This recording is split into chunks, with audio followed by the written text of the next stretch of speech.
Welcome back. In the previous episode, we built the core movement system for our Roblox anime fighter. We can walk, dash, jump, crouch, and stay perfectly locked to a 2.5D fighting plane. But it still doesn't feel like a real fighting game. That's because we're still using Roblox's default camera. Today we'll fix that by building a proper side view fighting game camera that automatically frames both fighters and smoothly zooms as they move around the stage. Then we'll build our very first attacks, complete with hitboxes, animations, client-server validation, hit sparks, and damage. Let's jump in.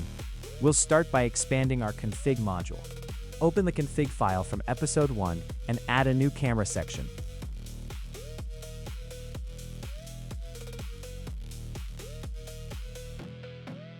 These values control how the camera behaves.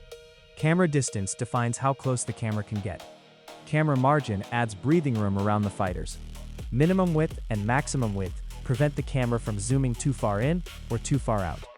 Camera vert pad adds extra space above the fighters so jumps stay comfortably inside the screen. Keeping these settings inside config makes camera tuning incredibly easy later. Now let's build the camera. Inside the client folder, create a module script named Camera Controller.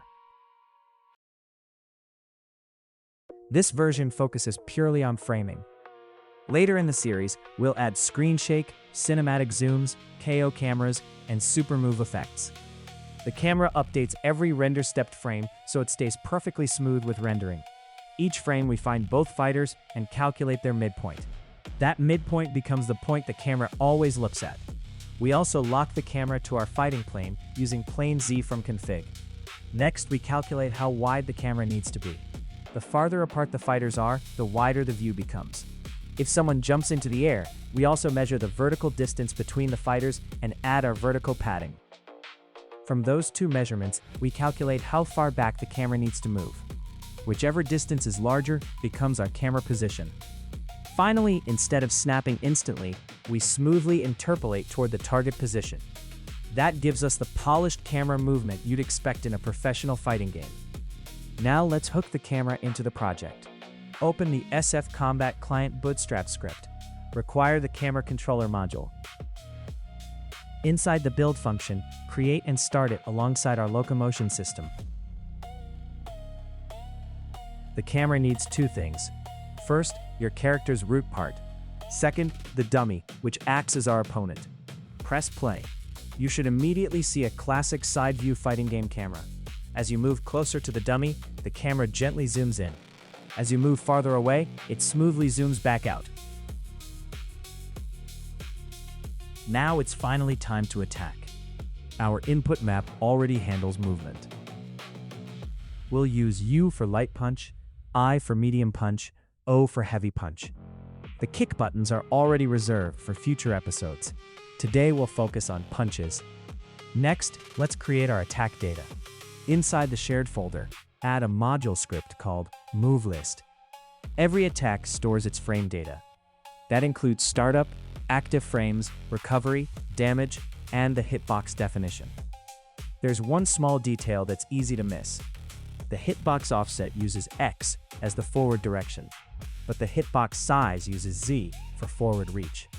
Mix those two up, and your hitbox will appear beside the character instead of in front of them. For this episode, we'll add 3 standing punches. Light punch starts quickly and deals 30 damage. Medium punch is slightly slower and stronger. Heavy punch takes the longest to start, but rewards you with the highest damage. Those different timings are what give fighting games their satisfying risk versus reward gameplay. Now let's connect the client and server. Inside the remotes folder, create 2 remote events. The first is hit request. This lets the client ask the server to apply a hit.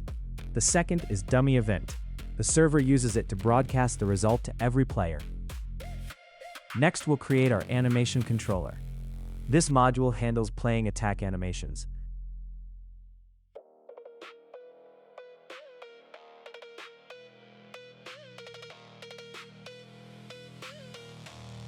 Instead of replacing the locomotion animation completely, it temporarily layers an attack animation on top. It loads animations from the Animation IDs module, caches them, and plays them at action priority.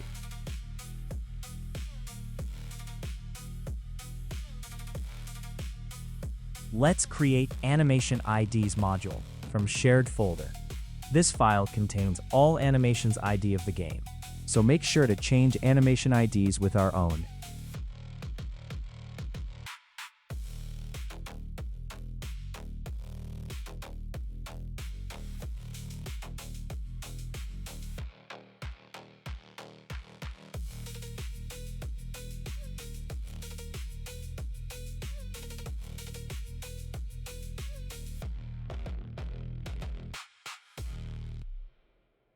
Whenever a move starts, the fighter module tells the animation controller which animation to play. When the move finishes, it clears the action and returns to normal movement. Now comes the brain of our combat system. Create a module script called Fighter.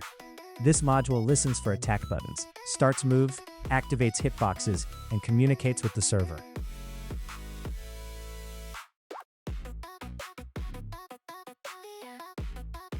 Here's how the flow works.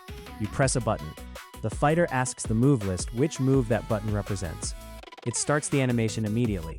Then it schedules 2 timers. The first activates the hitbox after the startup frames. The second ends the move after startup, active, and recovery have all finished. Every move also receives a unique move token.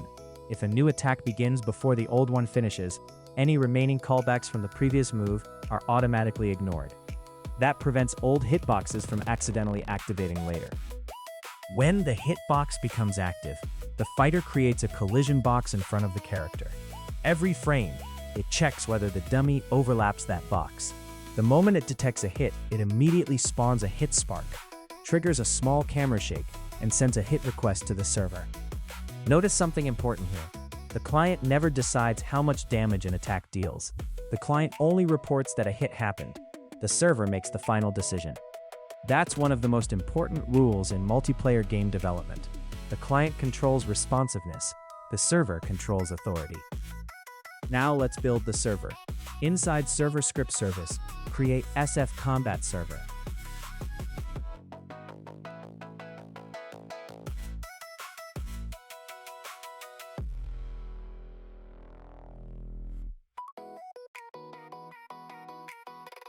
When the game starts, it finds the spawn location and records its Z position as plane Z. It also positions the dummy correctly on the fighting plane. Whenever a hit request arrives, the server performs several checks. It looks up the move from its own move list. It verifies the attacker is close enough. Then it subtracts health based on its own damage values. Finally, it broadcasts the updated result through dummy event. This prevents exploiters from sending fake damage values. The server trusts only its own data. For our training dummy, we'll never let its health reach 0. Instead, we clamp the minimum health to 1, so it can keep resetting without dying. Now let's handle the visual effects. Back inside the bootstrap, connect dummy event. Whenever a hit message arrives, play the dummy's hit reaction and spawn a hit spark. Next, create a small effects module.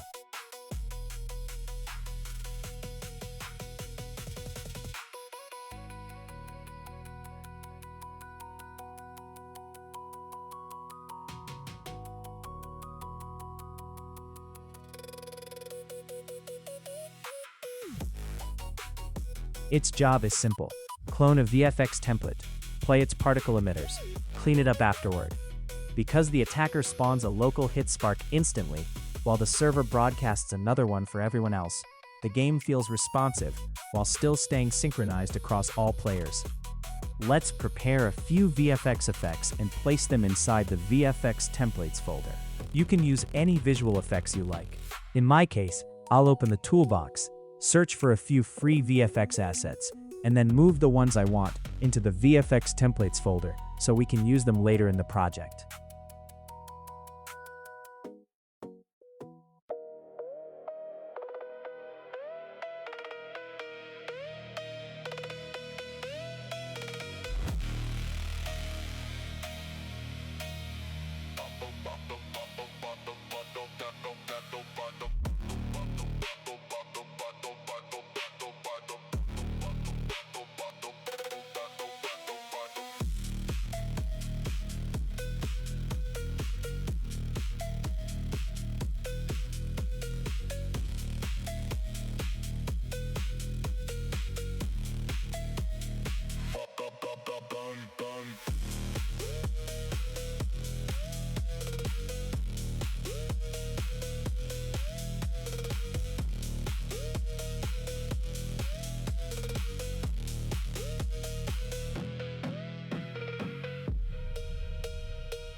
Finally, return to the bootstrap. There is small error that missing reference to remotes event. Let add remotes reference code. Create the animation controller. Create the fighter. Start both of them after locomotion and camera controller.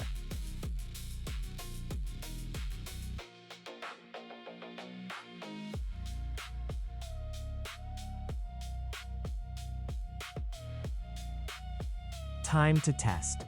Press play. The camera should immediately switch to the side view fighting camera. Walk close to the dummy. Press U for a light punch. Press I for a medium punch. Press O for a heavy punch. Each attack should play its animation, spawn a hit spark, and reduce the dummy's health.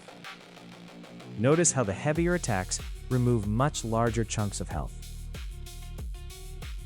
If you ever can't tell why a punch is missing, turn on a debug box. Add a couple of settings to config to switch it on, and have the fighter draw a box wherever the hitbox is.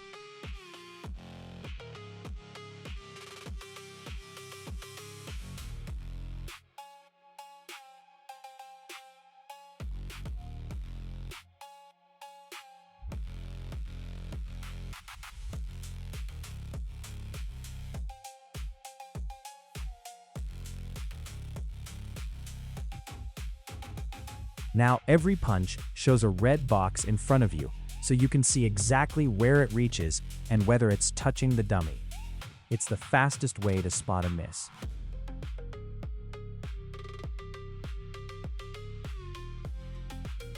You might notice the very first punch after you spawn comes out a little late. That's the animation loading for the first time. Right now, each move only loads the moment you press it, so that first hit has to wait. The fix is to load all the animations up front, as soon as your character spawns, so they're ready before you ever attack. Add a small preload step that loads them all when a character is built.